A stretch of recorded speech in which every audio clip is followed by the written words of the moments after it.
Leirsa Dreemurr started off as the last of her kind. Last of the temmies.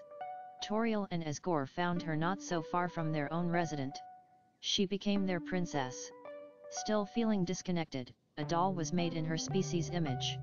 But much would change with the arrival of Frisk, a human child who is like no other at that time. The friendship of human and temmie would be all sweet but poisonous, or really allergenic.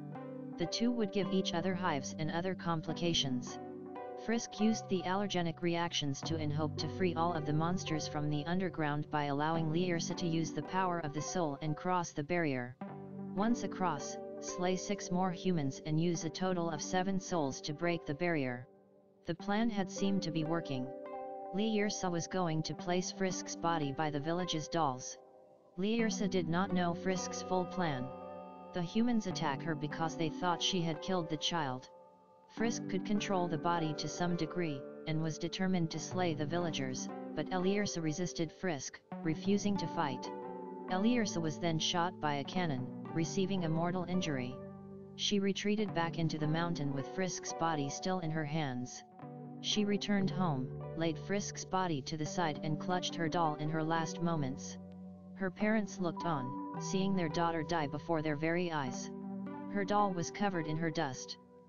The character debut in the 2017 comic, Underswap, Child of the Queen.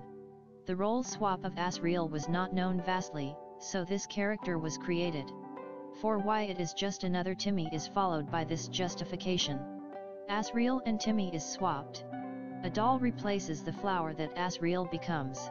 This makes the notion that Asriel swaps with one character instead of 2. Temmie being the last of her kind can work in why a doll is made in her species likeness to fill in that onlyness. Being a temmie can work in the tragedy of her and Frisk. Instead of poisoned by buttercups, it was an allergic reaction, for in Undertale, the human and temmies are allergic to each other. Flowey is basically a lesser form of Asriel, so let the lesser form be the temmie doll and the greater form be an actual living temmie. That is why Leirsa is called the true temmie. Monster Kid is a bit problematic for swapping with Asriel. How can Asriel exist if Toriel and Asriel split a long time ago? Monster Kid lack a name and sufficient traits to be swapped Asriel. At least with temmie, a setup call stand. However, how a doll becomes alive is strange, for a flower is already a living thing. Truly Asriel has very unique details that makes it hard for him to be swapped. And for the name Leirsa. Leirsa. It is Asriel spelled backwards. Toriel is bad at naming, but at least she put a spin on it.